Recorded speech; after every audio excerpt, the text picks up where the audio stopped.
हाल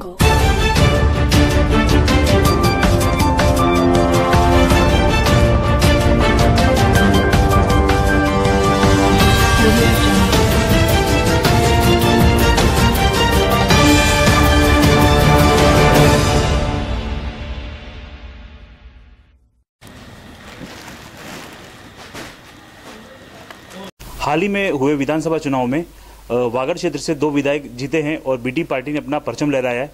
इसी तरह लोकसभा चुनाव में भी बीटीपी अपना परचम लहराने के लिए तैयार है और इसी कड़ी में आज हमारे साथ है 84 से विधायक राजकुमार जी। आइए इनसे जानते हैं लोकसभा की जो तैयारियां हैं वो किस तरह चल रही है। जी सर बताइए, किस तरह की तैयारी चल रही है लोकसभा चुनाव को लेकर? जिस तरह हमने विधानसभा में 11 सीटों पे जो कैंडिडेट उतारे थे, उसी अनुरूप हम लोकसभा में भी हमारी तो प्लानिंग है राजस्थान में कम से कम 5 लोकसभा सीटों के चुनाव कराने हैं और हम पूरी तैयारी से, क्योंकि शेड्यूल एरिया में, इस एरिया में तो विशेषकर लोग दोनों पार्टियों से उब गए हैं, दोनों पार्टियों से परेशान हैं, क्योंकि सभी पार्टियों ने आज तक इस क्षेत्र के जो समस्या थी, क्षेत्र की जो संवैधानिक मांगे थी, उन लोगों ने लागू नहीं कराई है। देश में जो राजनीति चल रही है उसको आप किस परिप्रेक्ष्य में देखते हैं? क्या बीटीपी उसी तर्ज पे चलेगी? नहीं, बीटीपी उस तर्ज पे नहीं चलेगी। ये देश जो चलता है संविधान के आधार पे चलता है। एक्चुअली दोनों पार्टियां उनके पार्टी का अस्तित्व बचाने के लिए, संविधान बचाने के लिए नहीं कर रही है। आज तक दोनों पार्टियां अपना अपना अस्तित्व बचाने के लिए राजनीति कर रही है। हम संविधान को बचाने के लिए, संविधान को लागू करने के लिए ये राजनीति करेंगे। लोकसभा में पार्टी की क्या क्या योजनाएं हैं? लोकसभा ने सोचा है इस बारे में? लोकसभा में पार्टी की योजना ये है कि हम पूरी तरीके से मतलब तैयारी करेंगे और सभी 5 लोकसभा सीटों पर चुनाव उतारने की बात चल रही है और 5 सीटों पे हम उतारेंगे। देखा जाए तो राजस्थान में या पूरे भारत में पार्टियां जो है व्यावसायिक हो चुकी हैं।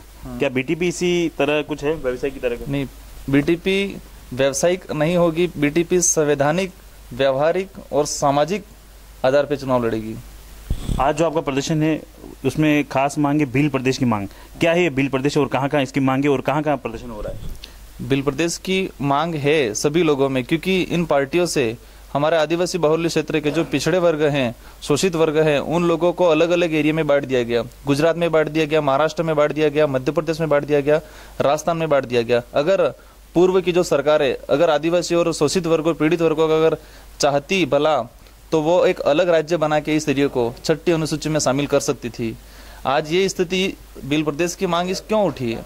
भील प्रदेश की सरकार आज सभी हम पे कई क्रिया प्रतिक्रिया कर रहे हैं, कई पार्टियां। सबसे पहले उनको सोचना चाहिए कि भील प्रदेश की मांग क्यों उठी है। हमारे जो आज संवैधानिक अधिकार है, 5वीं अनुसूची है, किसी भी पार्टी ने लागू करने की बात नहीं की गई, इसलिए हम अलग राज्य की डिमांड कर रहे हैं। हमारे साथ राम प्रसाद डिंडोर भी है जो सागवाड़ा से विधायक है। आइए उनसे जानते हैं कुछ बातें। सर, एक तो कटारिया जी जो है वो हमेशा कहते हैं कि बीटीपी जो है वो नक्सलवादी पार्टी है, नक्सलाइट है। क्या कहना है इस बारे में? ऐसा कटारिया जी कहते हैं, अमर सिंह भी कहता है, सब कहते हैं, लेकिन ये लोग, इनको पता ही नहीं है कि नक्सलवादी है क्या। सबसे पहले तो उनको ये स्पष्ट करना चाहिए कि नक्सलवादी है क्या। इसलिए ये वास्तव में जो करतूत वो लोग कर रहे हैं, लूटपाट की, और लोगों के साथ, जनता के साथ जो व्यवहार कर रहे हैं, संविधान को जलाने का काम और संवैधानिक अधिकार, हक अधिकार है वो नहीं देने का काम कर रहे हैं, वास्तव में नक्सलवादी तो वो लोग हैं। अभी राजस्थान में कहाँ अपनी बीटीपी लोकसभा सीटों में अपने प्रत्याशी उतारेगी? ऐसा अभी हम मुख्य रूप से अभी सारे पूरे राजस्थान में उतारेंगे, लेकिन कहाँ उतारेंगे, क्या उतारेंगे, ये हम पार्टी तय करेगी। अभी आज जो प्रदर्शन हो रहा है उसके बारे में क्या कहेंगे? कहाँ से लोग जुट रहे हैं इस प्रदर्शन में और क्या मुख्य मांगे? ये तो करीब पूरे राजस्थान से जुटेंगे। क्या मुख्य मांगे रहेगी? मुख्य मांगे क्या है? ऐसा मुख्य मांगे हमारी ये 5वीं अनुसूची उसको लागू करना, और यहाँ जो आज तक अन्याय, अत्याचार हो रहा है, दमन हो रहा है, उसके खिलाफ भी लोगों को आक्रोश है जबरदस्त। और यहाँ पे जो कमिश्नर बैठा हुआ है, इस ट्राइबल बेल्ट में तो कमिश्नर तो आदिवासी बैठना चाहिए, जबकि वो गैर आदिवासी कैसे बैठा हुआ अब तक। इस वजह से ये सारा इस शेड्यूल एरिया में एक लूटने का पूरा प्लानिंग चल रहा है इनका, इसलिए हम उसके खिलाफ भी जबरदस्त है। और खास तौर से एक जो ये 5 चेयरमैन है टीएससी का, वो मुख्यमंत्री बना हुआ है, तो वो क्या मुख्यमंत्री आदिवासी है क्या? आदिवासी नहीं है तो उसको ये छोड़ देना चाहिए टीएससी का और किसी आदिवासी को बनाना चाहिए।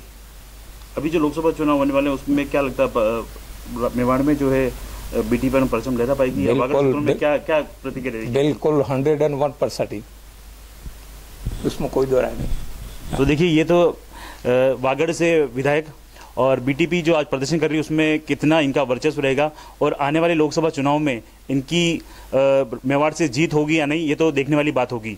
मैं संजय खोगावत, लेक्सी न्यूज़, उदयपुर के लिए। ऐसी ही बेहतरीन खबरों के लिए हमारे लेक्सी न्यूज़ को सब्सक्राइब जरूर कीजिए और देखते रहिए बेहतरीन वीडियो।